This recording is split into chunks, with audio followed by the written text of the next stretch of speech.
Mastery, Danish Mastery. Alright, it's nice to have a little intro. What's up, guys? Welcome back. As you can see, today we have a Danish conversation that is a job interview.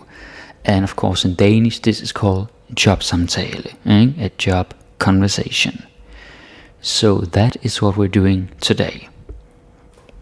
Before we start, take a quick look here. danishmastery.com. There is a lot of videos, as you can see, and also many nice bonuses, but more about that later. Okay, lad os komme i gang.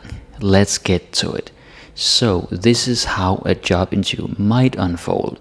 Of course, every situation is different, but here is a lot of sentences and vocabulary that you can expect to hear in a job interview. Okay, let's begin. Oh, and first I'm just going to read it in Danish, and then I go back and then I translate, in case you didn't know this format. Okay, super. Ja, værsgo og sæt dig. Bare tag plads. Mange tak skal du have. Ja, vi har jo læst din ansøgning.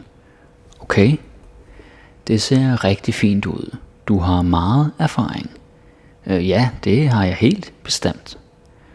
Så du mener, at du er den bedste til jobbet? Ja, det mener jeg. Jeg har meget at bidrage med. Okay, fortsæt du bare. Jeg har arbejdet mange år inden for den her branche. Okay, ja. Og mine tidligere chefer har været meget glade for mig. Hvorfor er det lige netop her, du gerne vil arbejde nu? Det er det, fordi det her virker som en spændende arbejdsplads. Okay. Ja, jeg forestiller mig, at jeg vil passe godt ind her. Hvorfor sagde du dit forrige job op? Det gjorde jeg, fordi det ikke var udfordrende nok. Var du overkvalificeret til det arbejde? Det var jeg muligvis, men det vil jeg ikke være her. Hvor ser du dig selv om 5 år? Jeg ser mig selv her hos jer i en stilling, hvor jeg har indflydelse. Okay, så du er også ambitiøs. Ja, det har jeg altid været. Hvordan har du det med lange arbejdsdage? Jeg har det fint med dem, så længe der er balance. Hvad er balance for dig? Det er, at jeg også har tid til familien. Arbejder du bedst alene eller sammen med andre?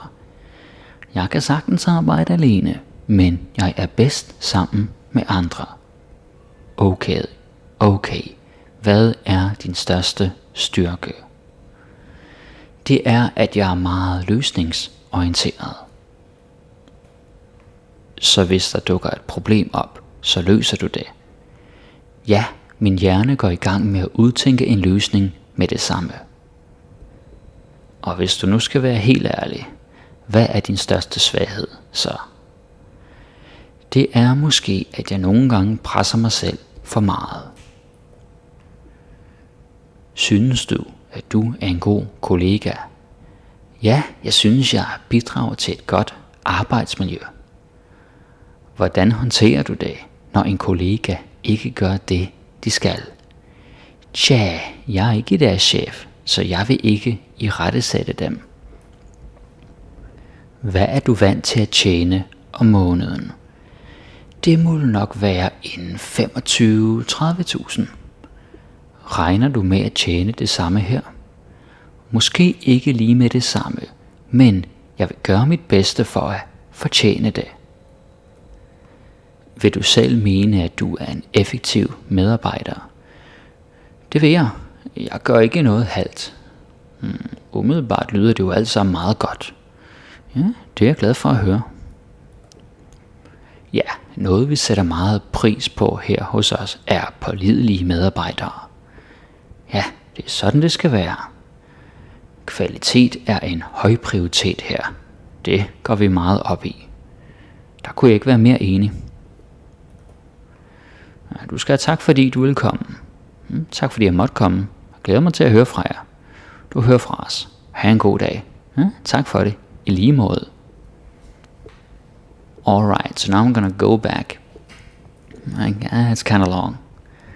And then essentially I'm going to read the same thing, but slower, not super slow, but a little bit slower, and also translate. And if there's something that I need to explain, then I'm gonna do that too.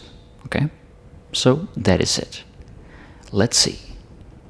Ja, værsgo at sætte dig. Bare tag plads. Yes, please sit. Have a seat. Værsgo is very common when you are saying like, hey, go ahead, just make yourself at home, just please, you can do it. Værsgo, right? And then in this case, at sætte dig, like sit down. Mange tak skal du have. Thank you very much. Ja, vi har jo læst din ansøgning. Yes, we read your application. Okay, it's the same. Det ser rigtig fint ud. Du har meget erfaring. It looks very nice. You have a lot of experience.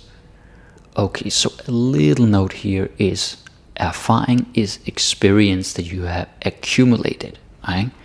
So it's very well suited. It's actually perfect for this context because we're talking about job experience. It could also be life experience. But if it's a single experience and like, oh, this thing happened, this little event, that would be oplevelse. And like at opleve it, to live it up, if you will. And it's very important that you know the difference between the two. This is erfaring. Right? Erfaring. Very nice. Ja, det har jeg helt bestemt. Yes, I certainly have. Helt bestemt is like certainly, definitely. It's a little bit formal. Helt bestemt. Så du mener, at du er den bedste til jobbet. So you believe that you are the best one for the job. Det mener jeg. Jeg har meget at bidrage med. I believe so. I have a lot to contribute with. This word bidrage is of course contribute, and the pronunciation matters. Bidrage, right? And you gotta say bidrage with the stress on B. If you say bidrage, then it sounds like bedrage, which is similar, but that means to defraud, and like you are scamming someone. So it's very important that you say it right. Bidrage, and also bedrage is B-E, not B-I. It's B, not B, bedrage. But still, it's a mistake I've heard many students make, so pay attention. Okay, moving on. Okay, fortsæt du bare. Okay, go on. Fortsæt, continue. Jeg har arbejdet mange år inden for den her branche. I've worked many years in this industry. So indenfor is like inside or within, right? Branche is industry, as in a certain industry, like this type of business, this line of work. Yeah, not industry like factories.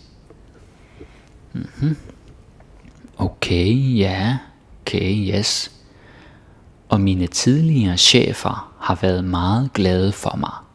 And my former bosses have liked me very much.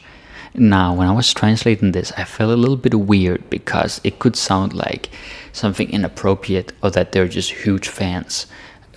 But at være glad for, and we take the infinitive at være glad for, is basically like to really appreciate or really like. And so it depends on the context. It could be a relative, it could be someone you're in a relationship with, or it could be a good friend, but it could also be a boss, like a coworker who is really appreciating what you bring to the table. So it depends on the context. But it's better saying this than saying kunne godt lide mig, like me, because that would be weird. That's like, oh, they like my personality, right? But here we're talking about them, appreciating who he is as a coworker. Så ja, har været meget glade for mig. Okay, nice. Hvorfor er det lige netop her, du gerne vil arbejde nu? Why is it exactly here you want to work now? Now that is a long sentence, so do note that netop is like exactly. Right? Netop, like exact. Ja. Det er det, fordi det her virker som en spændende arbejdsplads. That is because this seems like an exciting workplace. Alright. Ja, det her virker ikke. This seems. Ja, det virker som, it seems like. This is very useful if you want to describe something. You have an impression of something. Maybe you don't know for sure if it is that thing, but you have an impression. Then you can say that. Det virker som, han virker som, hun virker som, he, she seems like something. Right? Okay. Ja, jeg forestiller mig, at jeg vil passe godt ind her. Forestille, at forestille sig, ikke? The infinitive is to imagine. That's what it is. Jeg forestiller mig, I imagine. At passe ind is to fit in. Like, passe means to fit. Like, den passer der. Like a shirt maybe. Eller, well actually passer also means that it's true. Det passer, it's true. Eller det passer ikke, it's not true. So yeah, passer is a very good word. And then of course there's Dirch Passer, the comedian. If you don't know who he is, well, Google. It's a part of Danish history. Nå, skal vi se det næste. Hvorfor sagde du dit forrige job op? Why did you quit your previous job? And this is at sige something job up is to quit your job. Yeah, it's true that say means set or sige means say, but at sige up means to quit. Right? If you want to quit, I mean, I'm not saying you should do this, but if you want to quit tomorrow, you could just walk into the office and say, jeg siger op, I quit. Right? That is the common way. But of course here we mention a job because we are being a little more formal. And we want to refer specifically to a job. Yeah, establishing a context. Det gjorde jeg, fordi det ikke var udfordrende nok. I did that because it wasn't challenging enough. Bragging. Var du overkvalificeret til det arbejde? Were you overqualified for that job? Det var jeg muligvis, men det vil jeg ikke være her. I possibly was, but I won't be here. So muligvis is possibly. Mulig means possible, and vis possibly. Right? It becomes an adverb. Like naturligvis, naturally, of course. Uheldigvis, unfortunately, and so on. Muligvis, possibly, maybe, as a rough translation. Gå videre. We're moving on. This is a classic. Hvor ser du dig selv om 5 år? Where do you see yourself in 5 years? Jeg ser mig selv her hos jer i en stilling, hvor jeg har indflydelse. Indflydelse, that is the key word here, right? Influence. I see myself here with you in a position where I have influence. So, yeah, not so much to say other than this yeah is of course you, but you in the plural. Like not like one person like I want to be here with you. Like no, we're not talking about that. It is you as you people, like this organization, this company.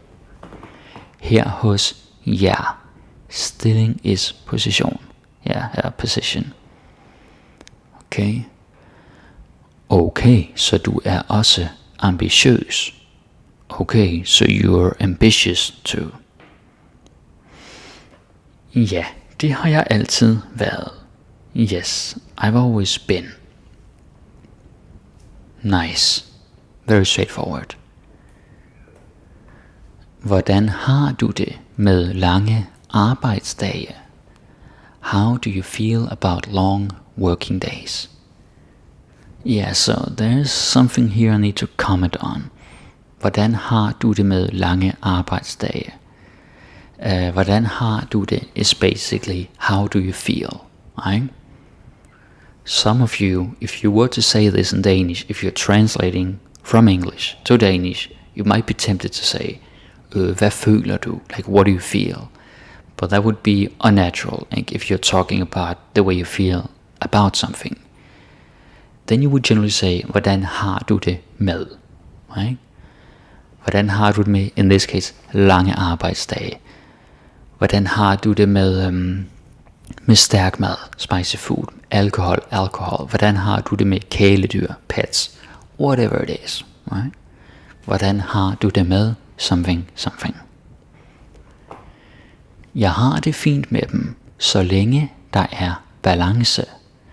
I'm okay with them, as long as there's a balance. Ja. Hvad er balance for dig? What is balance to you?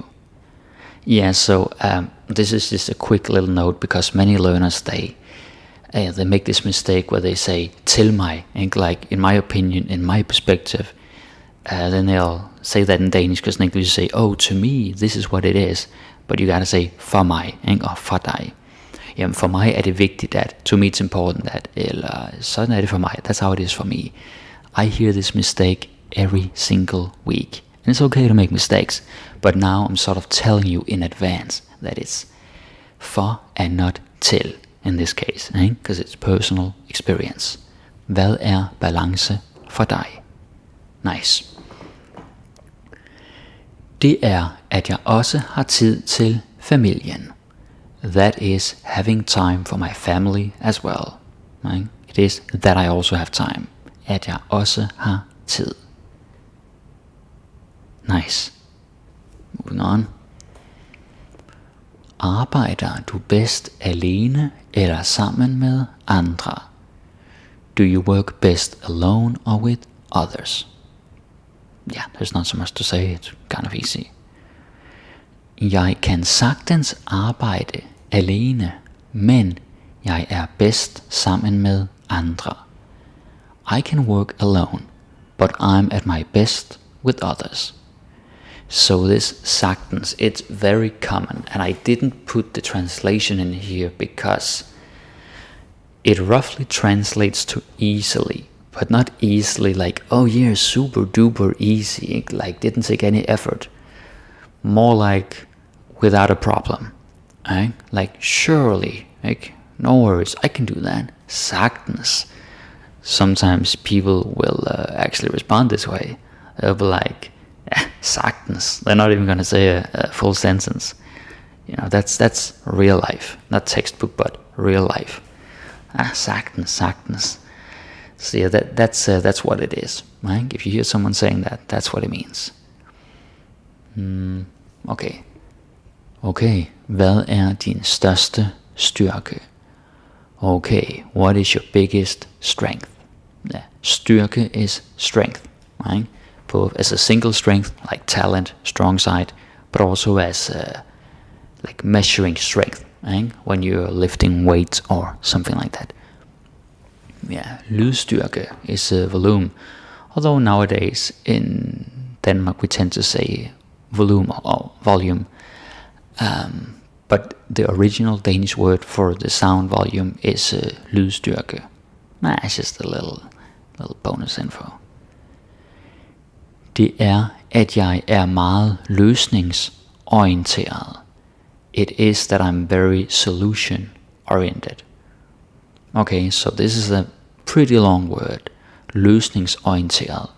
And it's once again a proof of, an example of how Danish people, we just love to have long compound words, right?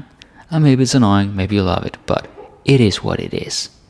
Løsningsorienteret. And as a little bonus info, this orienteret, you can put venstre, left, or højre, right in front of it, and then is your political leaning. Right? Venstreorienteret, left leaning, højreorienteret, right leaning.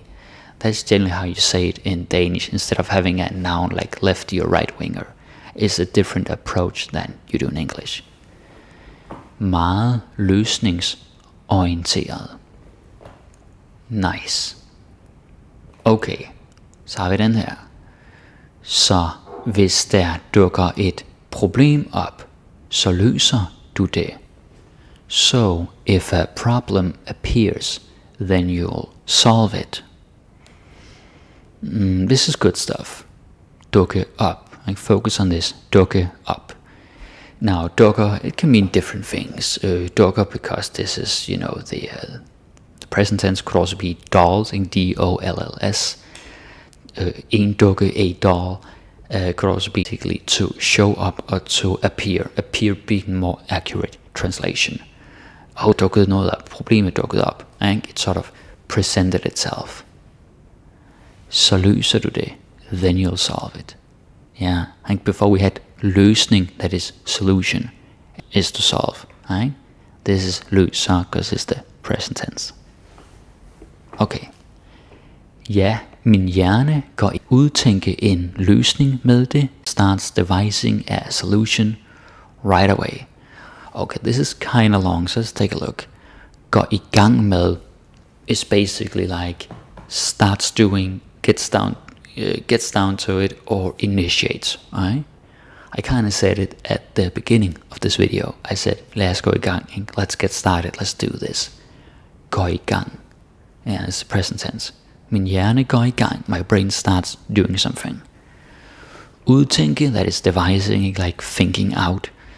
Løsning, again, solution, med det samme. Med det samme means immediately or right away. Med det samme. Sometimes people will say this with authority, like, come here med det samme. Stop med det samme. Now I'm being a bit of a caricature here to make a point. But yeah, it is sometimes used to express urgency or something important. Med det samme, right away. Yeah, cool. Nå, skal vi se det her. Den næste.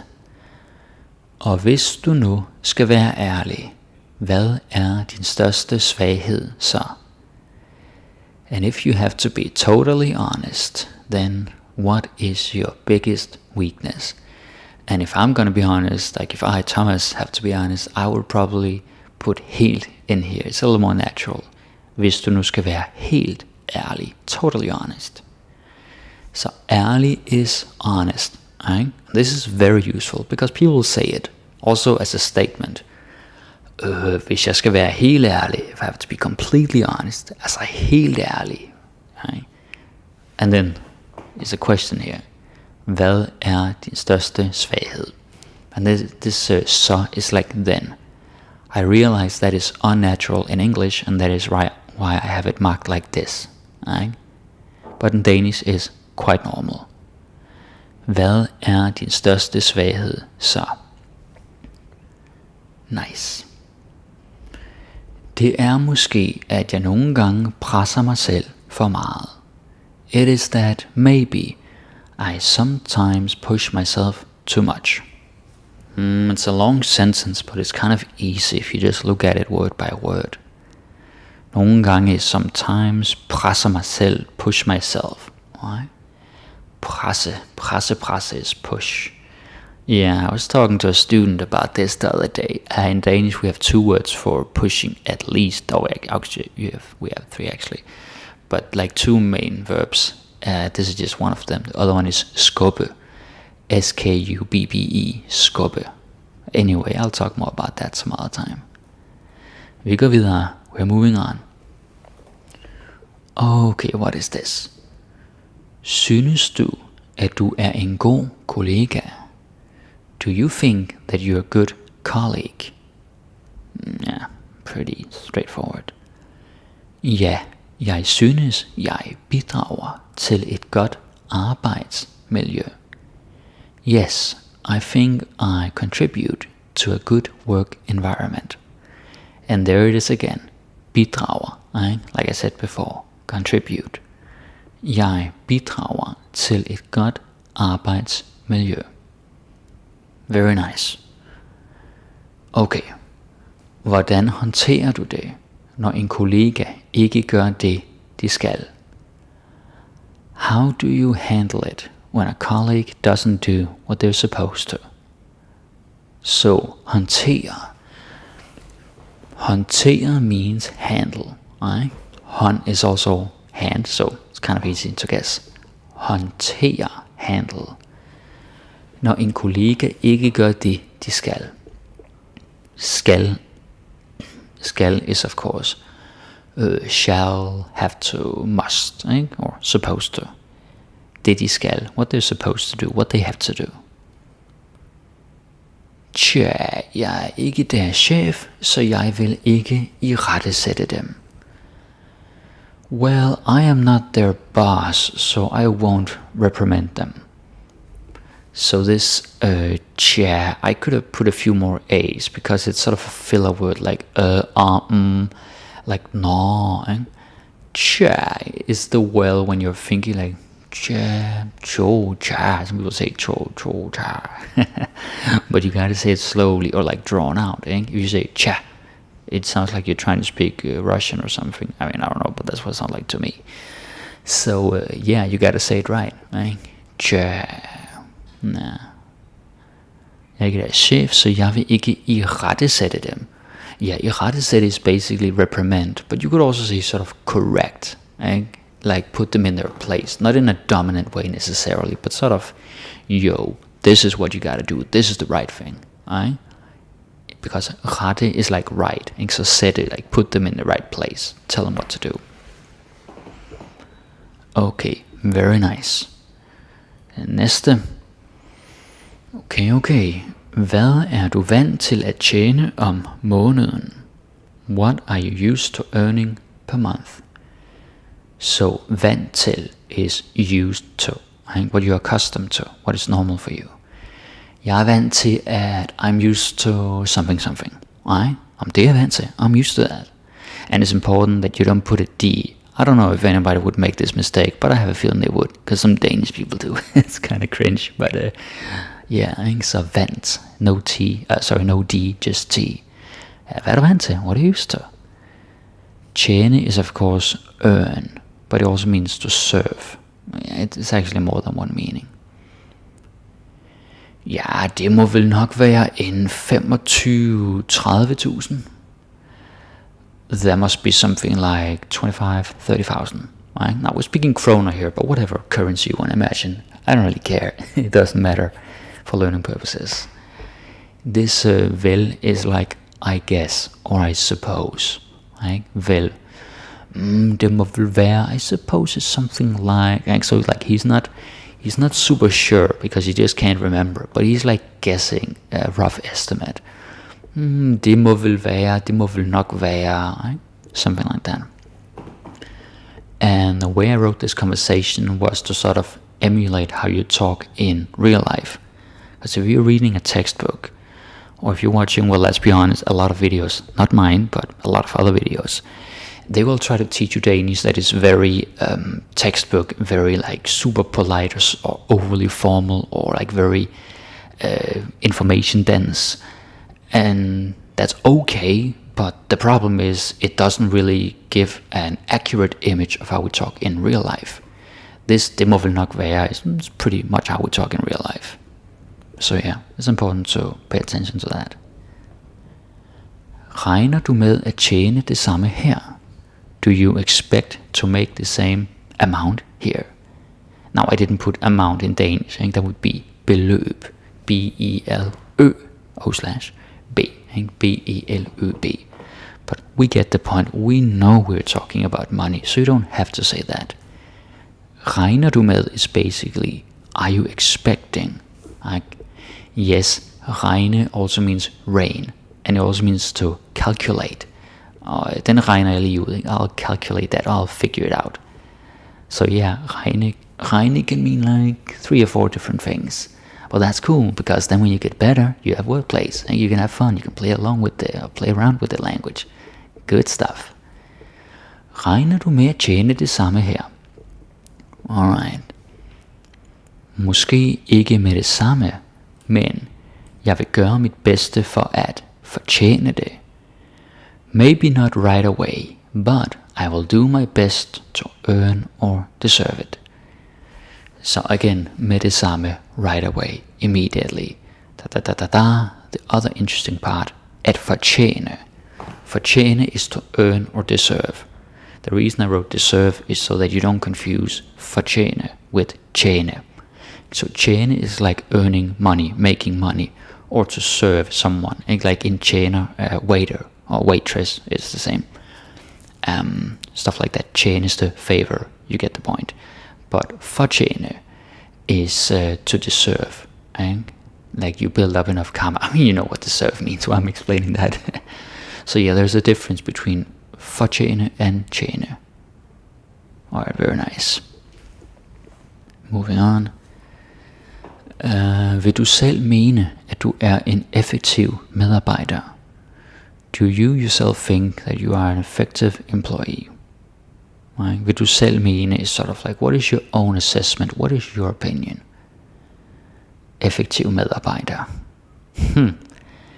Det vil jeg. Jeg gør ikke noget halvt. I am, I will, I don't do anything half-hearted. Like half-heartedly. So yeah, this will is because of this will. Right? Det vil jeg. Vil du selv mene? Ja, det vil jeg. Det vil jeg mene. Right? Jeg gør ikke noget halvt. Half. Yeah, you could also say halvhjertet, like half-hearted. That is a thing. But yeah, I know in English you can also say half-assed, but you can't say that in Danish, like halvrøv, halv. I mean, good luck with that. That's gonna get you some funny reactions. Halvrøv. No, you don't say that. Ikke? Halvt og halvhjertet.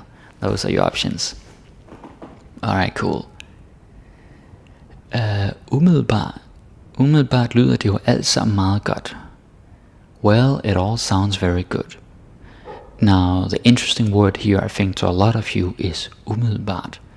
And umiddelbart means sort of at first glance, or sort of looking at the surface, right? Or by the looks of it. So it's something someone might say when they need to think a little bit more, or they need to dig deeper, or something like that. Yeah, that's a time to use umiddelbart. If someone is really, really sure, like, oh yeah, for sure, no doubt, I don't need to think, they wouldn't say this. But this is a job interview, so he's like, playing it cool, being a little bit reserved. He's not gonna tell his decision right away. So therefore it makes sense to say something like umiddelbart.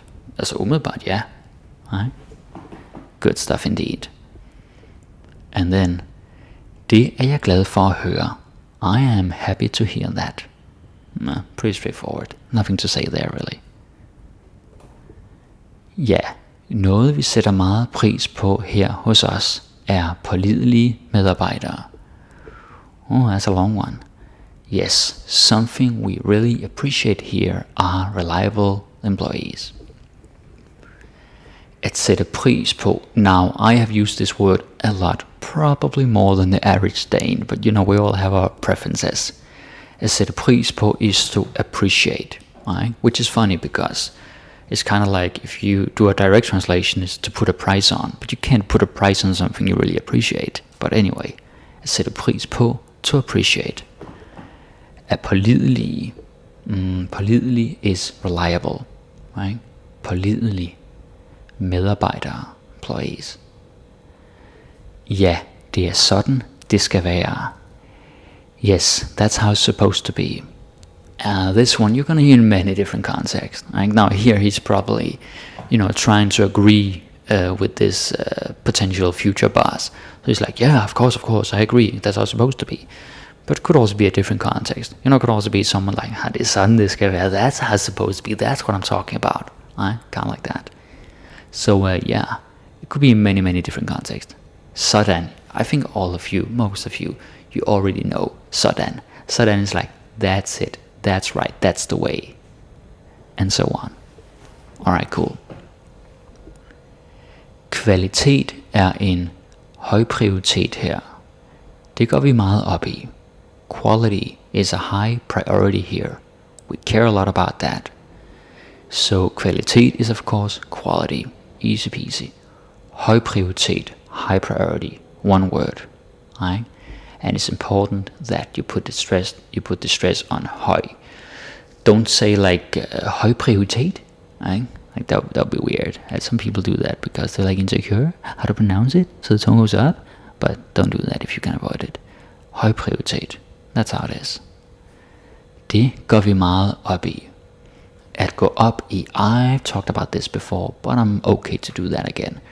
At gå op i is to care about something, but not caring like, oh, I really care about you, but more like caring with attention and detail, like you're being meticulous about something, or you're putting in effort. That's what I'm talking about. Jeg går meget op i bla bla bla, ikke? Jeg går meget op i grammatik. I care a lot about grammar. What a shocker, I'm a teacher. Ikke? Jeg går meget op i hygiene, care a lot about hygiene. Hun går meget op i ærlighed, she cares a lot about honesty, and so on and so on. So basically, the values and priorities, right? And all that stuff. At gå op i. Very nice. Let's see, hvad har vi her?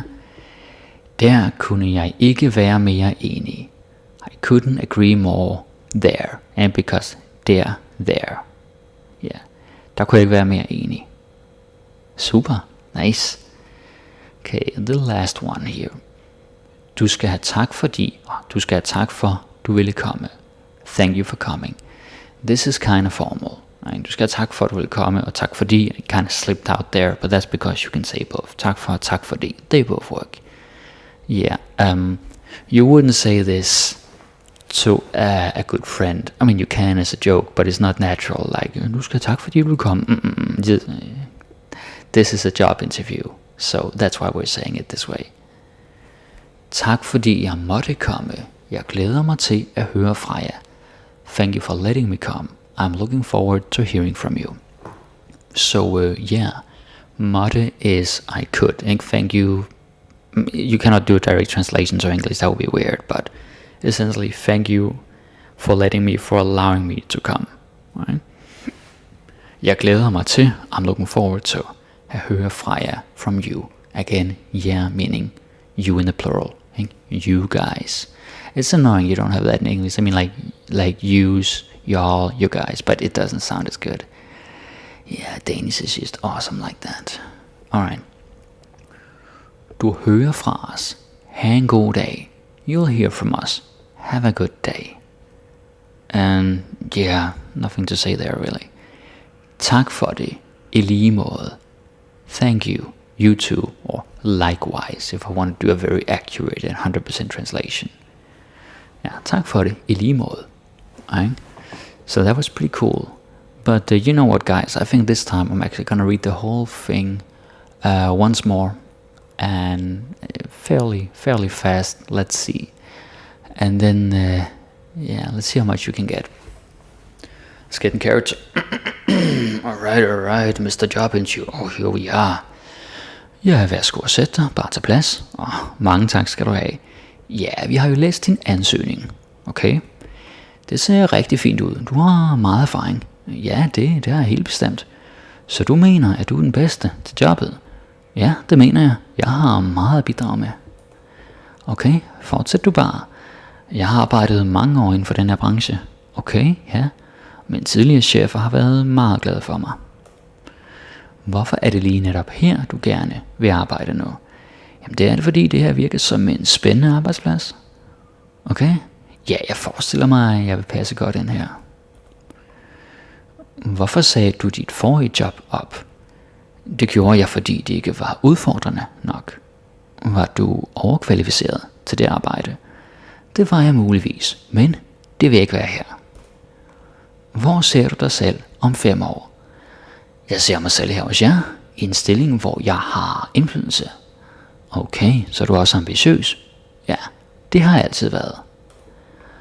Hvordan har du det med lange arbejdsdage? Jeg har det fint med dem, så længe der er balance. Hvad er balance for dig? Det er, at jeg også har tid til familien. Arbejder du bedst alene eller sammen med andre? Jeg kan sagtens arbejde alene, men jeg er bedst sammen med andre. Okay, hvad er din største styrke? Det er, at jeg er meget løsningsorienteret. Så hvis der dukker et problem op, så løser du det.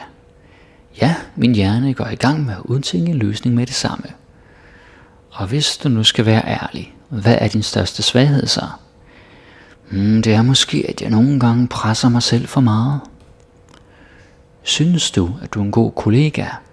Ja, jeg synes, jeg bidrager til et godt arbejdsmiljø.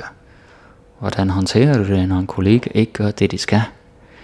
Tja, jeg er ikke deres chef, så jeg vil ikke irettesætte dem. Hvad er du vant til at tjene om måneden? Det må nok være en 25-30.000. Regner du med at tjene det samme her? Måske ikke med det samme, men jeg vil gøre mit bedste for at fortjene det. Vil du selv mene, at du er en effektiv medarbejder? Ja, det vil jeg. Jeg gør ikke noget halvt. Umiddelbart lyder det jo alt sammen meget godt. Ja, det er jeg glad for at høre. Ja, noget vi sætter meget pris på her hos os er pålidelige medarbejdere. Ja, det er sådan det skal være. Kvalitet er en høj prioritet her. Det går vi meget op i. Ja, der kunne jeg ikke være mere enig. Du skal have tak for at du vil komme. Tak fordi jeg måtte komme. Jeg glæder mig til at høre fra jer. Du hører fra os. Ha' en god dag. Tak for det i lige måde. Alright, so that was pretty fast. Now, sometimes I speed it up even more than you would in real life, simply to give you a challenge. Alright? But it is important that when you're learning, yeah, sure, you want to hear it like slowly so you can, get every word and all that kind of stuff. But you also want to hear fast Danish, because I kind of said it before, but I'll say it again. In real life, there are no subtitles, and people will usually not repeat themselves. I'm a teacher, but they're not. They're just regular Danes. So they're gonna talk fast, and they're gonna mumble. Actually, I caught myself mumbling a little bit when I read this, but that's because we talk that way sometimes. Like everybody mumbles, right? People out there, they don't speak super clearly. So yeah, what can I say? Get used to it. Watch my videos and watch some Disney movies and some comedies and all kinds of things, right? Everybody says, watch Matador, and Matador is good. Matador is very good, but you can watch other things too. Anything to help you. So yeah, I think that is pretty much it. This was good stuff. It's very useful. A job interview could go many different ways, and probably your job interview will be in English. But that doesn't mean it hurts to know a few phrases, because you never know. Maybe they'll say something, or maybe you can surprise them at the end by saying something in Danish, or just knowing a few words, right? So it'll take you far. It's good stuff. Okay, before I leave you guys, let me just say a few things. This is obviously the members of the YouTube channel, so if you're thinking to yourself that you want more videos, and you want those videos without commercials, these little ad breaks, then you can become a member of the YouTube channel. And that means you pay a little bit every month, and then you get all the videos. I think we're talking all 460, 70, whatever, all the videos. So yeah, that is one option. The other option is the website, danishmastery.com. As you can see here, I kind of listed it out. Well, most of it. There's a lot to say, really. So, it's hundreds of videos, and there's bonuses. And these bonuses are so many. There is some PDF files with short stories. There's some PDF files with grammar tips, or some with exercises. And then you have, these slide videos, like verb 7, colors in Danish, whatever, and all these slide videos. You can actually download the PDF files, and then you can print them or whatever, so you have them all the time without watching the video. That's pretty good stuff as well. And yeah, it's just a lot of stuff. And also comic strips. Maybe some of you seen these little comic strips that I do where I'm talking to myself. It's silly, but it's good stuff. There's definitely a lot of learning there, and you can find that on the website as well, right? So yeah, that's basically it. I also want to check out what you guys are saying. What we got here in the live chat. We got Lily A saying mange tak. Jamen det var det så lidt. And City Noridaya saying hi Thomas. Hi. Jonathan Smith saying tusind tak Thomas. Ja, men det var da så lidt igen. Andreas Bøtker saying næste uge jeg skubber mig selv i koldt vand, når jeg kører til Danmark og forsøger at snakke på dansk for første gang til mine venners. Jeg håber vi får sjovt og enhver forstår mig endelig. Yeah, I mean, I know what you're trying to say. There's definitely some grammar to work on there. But yeah man, just keep at it, yeah. Push yourself, yeah, i kold vand. Well, at least it's summer. What a dad joke. Well, anyway, yeah, I think that's it for now. So as always, thank you guys, thank you for watching, and remember to take notes, because it helps a lot. I'll see you soon. Peace.